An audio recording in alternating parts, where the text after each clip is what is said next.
Hello and welcome in this edition of the Sancomb Show. My name is Matt Geifer, the Sports Information Director here with the California Vulcans.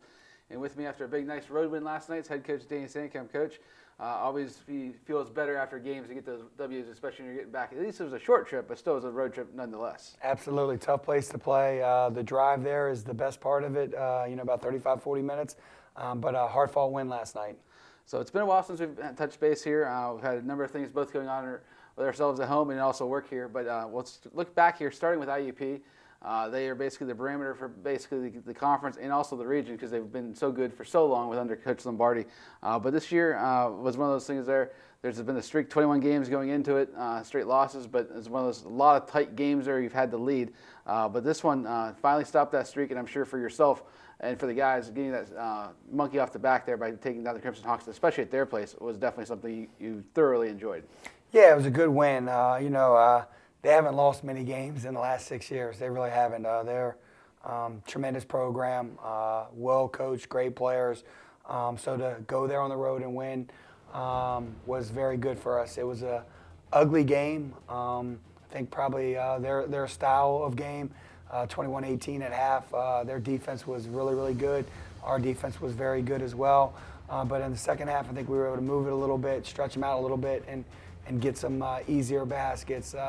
But really proud of our effort, just our defensive effort the entire game to hold them to what we did. And the defensive field goal percentage was great. And, it just was one of those games, looking at the highlights, there wasn't a lot of easy baskets for us. So it was a good win. And, when you win on the road in the conference, it's great. When you can win on the road there, that's a big deal. It's one of those things, now they've been so good over the last decade plus, but at home they're almost unbeatable for a number of years because they always have a great crowd there and always a tough environment to play.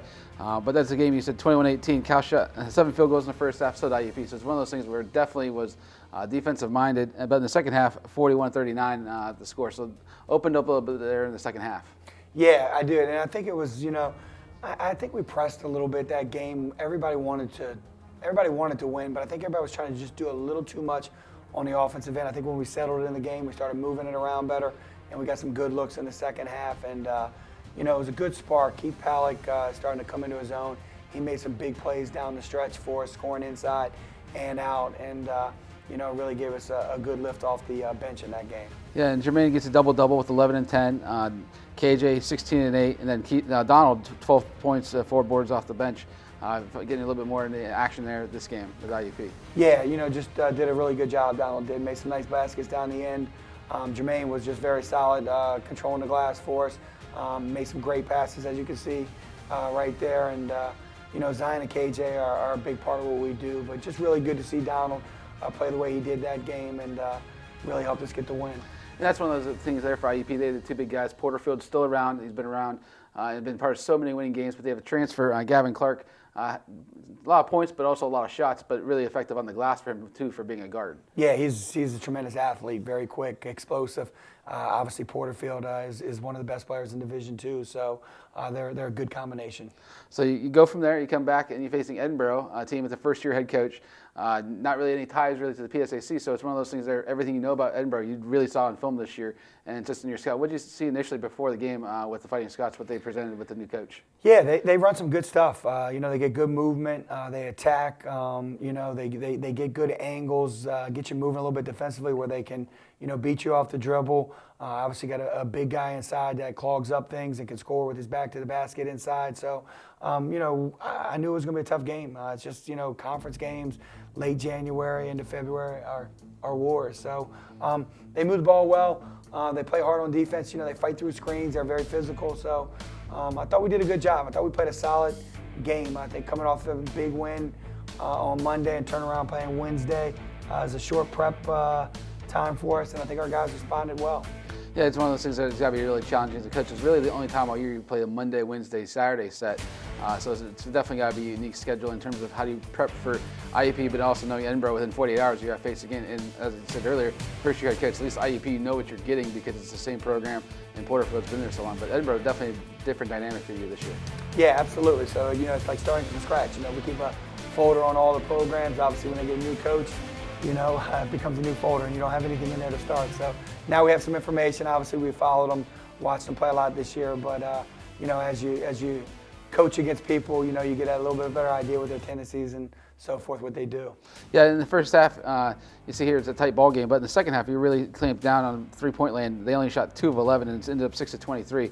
And they definitely had the guard, Bernie Blunt, shot a ton from beyond the arc, so you guys really shut them down a little bit in the second half from beyond the arc. Yeah, he's a big-time scorer in our league, about 20 a game, and, he can get it going from shots. So, we just wanted to contest them.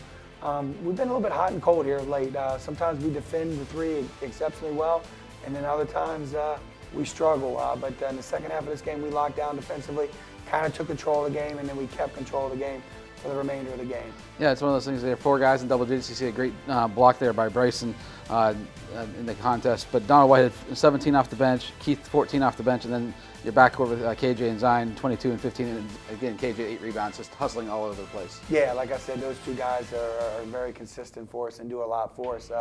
Obviously, Jermaine and Bryson do so much for us, and getting Keith and Donald back now, I just feel like we're very deep with DJ and Antoine as well, and we just play the right way. You can see these passes, guys running, getting some easy baskets. So I feel good. I feel like we're still learning, just because we've had guys out so much this year, with Keith missing all that time with a broken foot, Donald, with his ankle, and I feel like we're getting everybody together, and I'm hoping we can make a nice run here into February into March.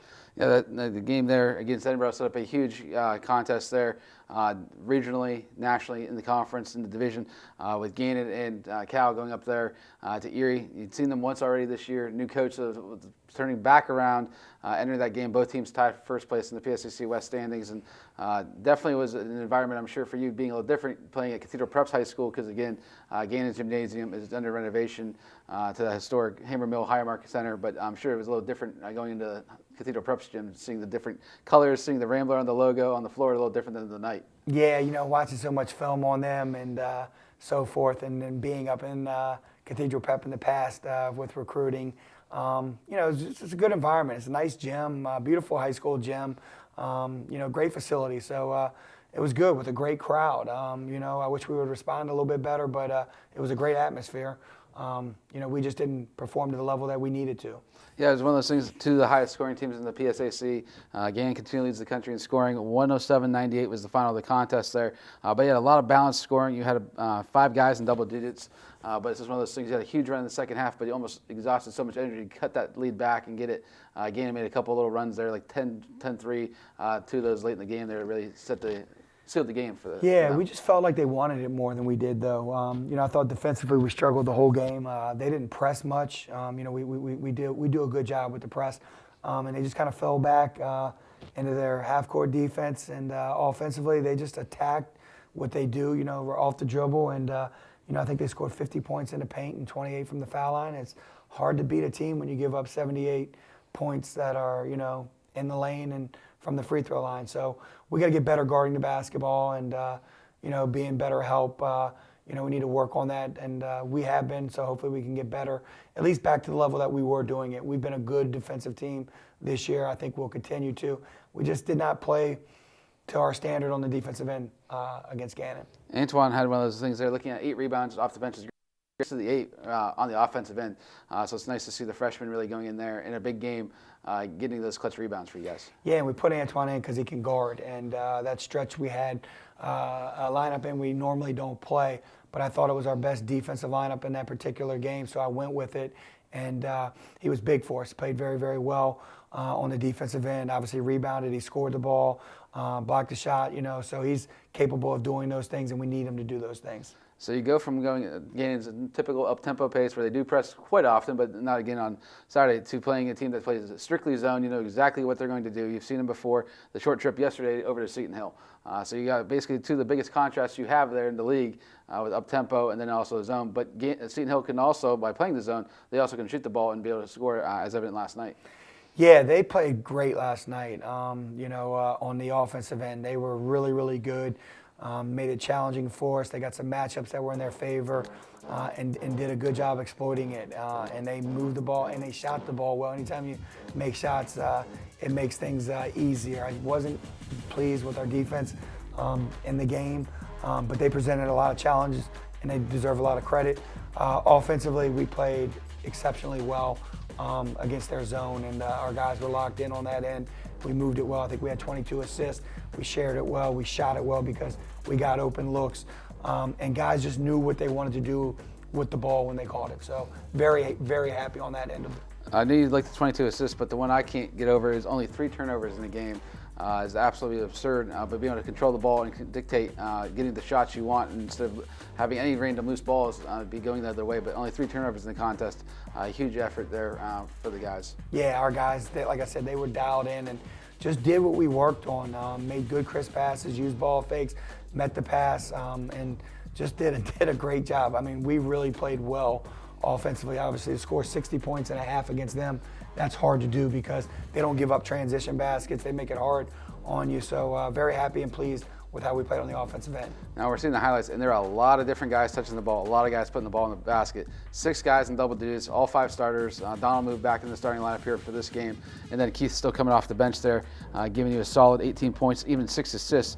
And Bryson Lucas, 17 points, 9 rebounds, and 5 assists. So the big guys, not just being able to shoot from outside, but getting rebounds and also passing the ball. Yeah, like Bryson just comes off the top of me. My head is just, I think he was 7 of 8. He was so active in the middle of the zone, made some good passes, got a lot of hockey assists. Like he would make a pass and then somebody else would make a pass. Just did a really good job. Finished around the rim. He, spent a lot of time this week shooting, elbow jump shots. You saw the behind the back pass right there, which was an unbelievable pass. Played really well. Obviously Zion got it going he got it going in the second half. And shot the ball well and did a good job with that. And KJ was KJ, and it's just good to see Keith too, that's the most minutes he played since he's been back with 24. So he's just getting healthier and healthier. So very, very happy with that. Jermaine, another solid game, and Donald, moving him into the lineup. I did a poor job. I got to get DJ out there more, and I got to get Antoine out there more as well. It just was a game that I went with a lineup. We played really well the end of the first half, and I went with that lineup for a long time in the second half, so our substitution pattern was thrown off a little bit. Yeah, in the second half, you guys shot 63% from the floor and 58% from beyond the arc. You had 8 threes, 5 of those by Zion, a career high. So one of those things, he can shoot the 3, but it's not always his game. But last night, it definitely was his game in the second half. Yeah, I thought he got it, though, all in the flow of offense. Like the ball was inside, and then we kicked it out, and he was the guy that was open. And he wanted it. He stepped into it and shot it well, and it was great. Getting Zion going. He struggled in the first half offensively.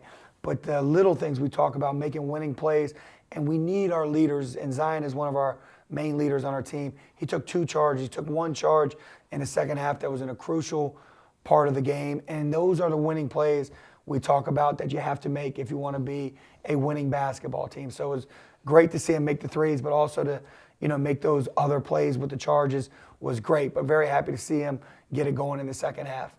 Well, that takes a look back at the last couple weeks here. Only a couple weeks left in the regular season. We'll take a quick break here for Coach, and we'll be back to look at the standings and talk about upcoming games here for the Cal Vulcans. The legacy began in 1973. That was the year NCAA Division II was born.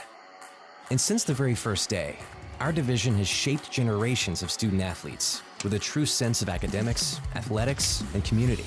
That is 5 decades of graduations, championships, teamwork, and personal development. 50 years of shaping student athletes into world-class leaders. NCAA Division II. Our division, our legacy.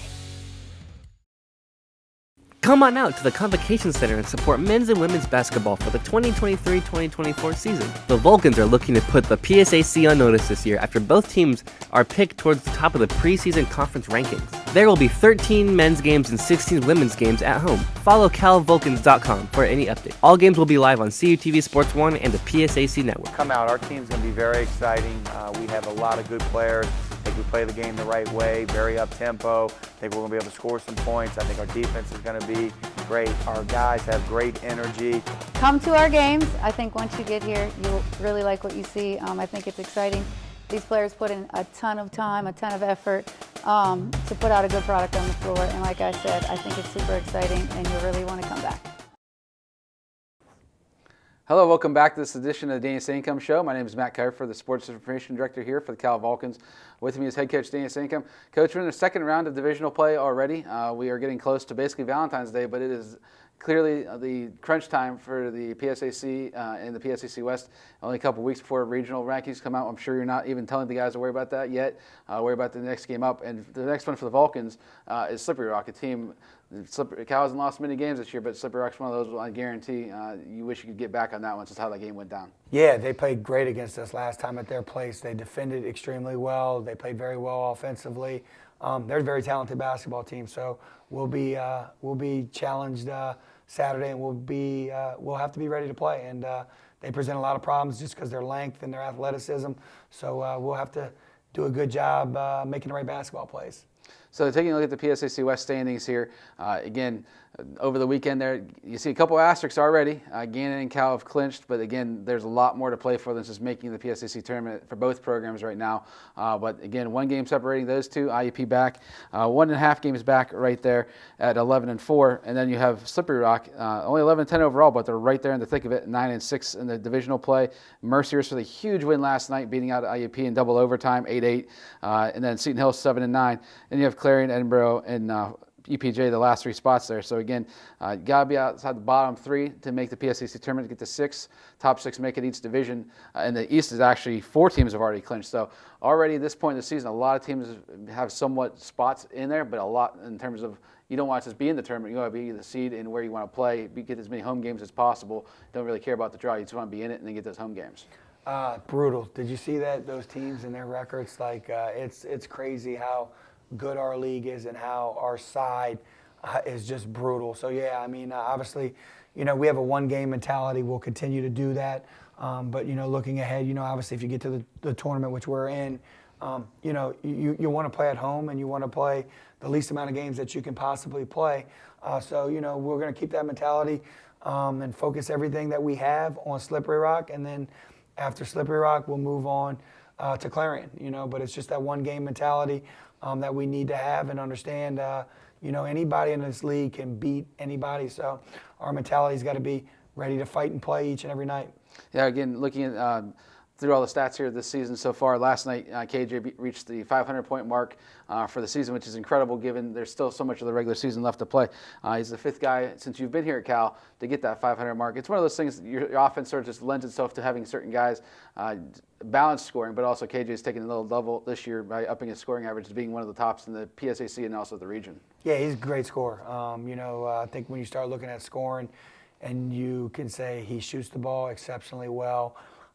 He attacks the rim exceptionally well.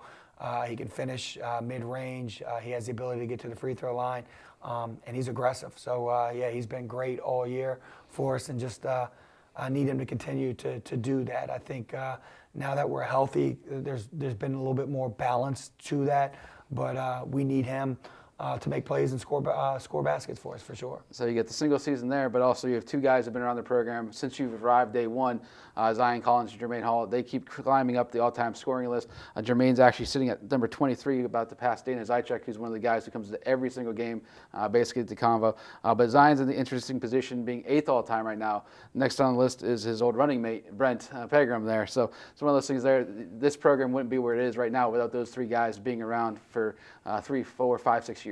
Yeah, love those guys. Zion is just a complete player. Obviously the points, you see that. That's remarkable to be 8th and have a chance to continue to move up that list. But what he does defensively, how he, assists, with the ball, he's just a great all-around player and does a lot. And we ask a lot of him on both ends. So very happy for him. He deserves it all, and just has the ability, again, like I mentioned about KJ, Zion has the ability to make shots. He has the ability to score in the mid-range and get to the basket. So he's a problem for our opponents, and he's been great here for his 4 years. Absolutely wonderful. And then you look at it right there outside those guys, you have KJ this year and last year, and Keith, even though he's hurt this year, 2 guys right there, 900 plus, knocking the door for 1,000. So it just tells you the balanced offense you've been able to have in your time here, and it's just the roles, different guys every night, but everybody gets their touches and gets their chances to put the ball in the basket. Yeah, we're very equal opportunity offensively. Like our 5-out guys are touching the ball. Jermaine, you mentioned him. Like, he's been wonderful. He probably missed 15 games his first season, which would have been, quite a bit more up there. So he's been a tremendous player, great leader in our program, great rebounder, does it all. And then, like you mentioned, Keith, had an awesome freshman year, and then last year was as good as anybody in our conference, and has been battling with injuries, but like is playing now. I just see it, like he's moving better, and it just makes us a better team. So hopefully we can peak here at the right time, but having those, guys scoring over 1,000 points, great accomplishment for them. But it's also great because they've won a lot of basketball games. And when we arrived, Zion and Jermaine's first year, it was just difficult. We weren't very good, but they bought into it. They stayed, and we've steadily moved the program and continue to move it up and elevate it higher and higher. And, now we have it to a point where we're nationally ranked and we're competing for conference championships, and that's what you want. Again, big chance to climb that ladder and keep pace in the PSAC West standings here on Saturday when the Vulcans host Slippery Rock at 3 p.m. in the Convocation Center. Coach, thank you for the time today. And again, hope to see everybody out there on Saturday.